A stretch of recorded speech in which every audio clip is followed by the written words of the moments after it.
The stark dominance of big tech companies threaten our security, freedoms and democracy, Democratic Sen.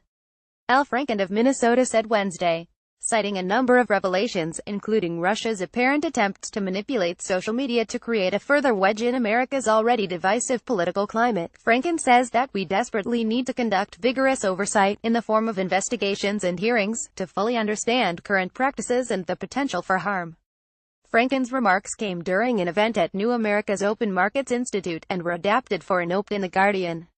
Along with the Russian campaign, Franken worries about tech companies' utilization of users' data. While I appreciate that these companies have taken steps to improve transparency of their use of Americans' personal information in recent years, unfortunately, accumulating massive troves of information isn't just a side project for them, it's their whole business model, Franken wrote. We are not their customers, we are their product. Franken has voiced his privacy concerns many times before, even directly calling out particular tech giants.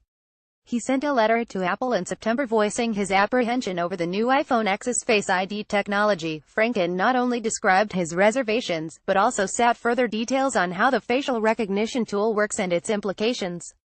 He succeeded in grabbing Apple's attention, as the company eventually responded in October.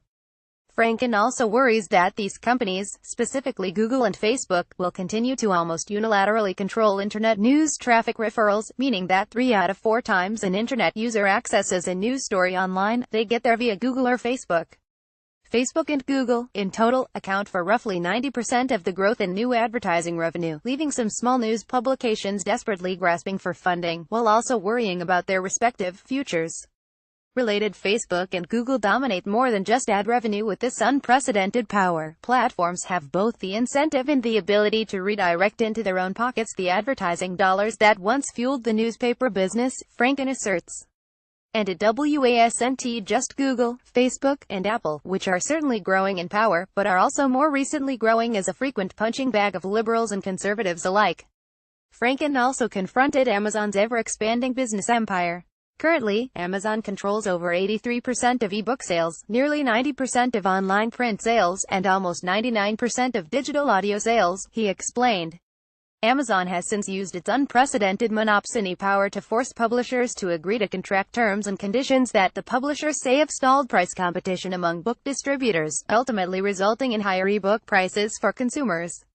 Related, Clinton's Commerce Undersecretary wants to end big tech's monopoly. Franken's commentary is essentially a battle cry, arguing public officials and the tech companies they intend to regulate should probably brace for deep changes, especially due to the aforementioned statement expressing a need for vigorous oversight. He wrote, as lawmakers, it is incumbent upon us to ask the broader questions. How did big tech come to control so many aspects of our lives? How is it using our personal information to strengthen its reach and its bottom line? Are these companies engaging in anti-competitive behavior that restricts the free flow of information and commerce? Are they failing to take simple precautions to respect our privacy and protect our democracy? And finally, what role should these companies play in our lives, and how do we ensure transparency and accountability from them going forward? What remains to be seen if the senator's fellow colleagues will take up the call to arms. Follow Eric on Twitter. Send tips to email protected. Content created by the Daily Caller News Foundation is available without charge to any eligible news publisher that can provide a large audience. For licensing opportunities of our original content, please contact Email Protected. Tags Franken, Apple, Facebook.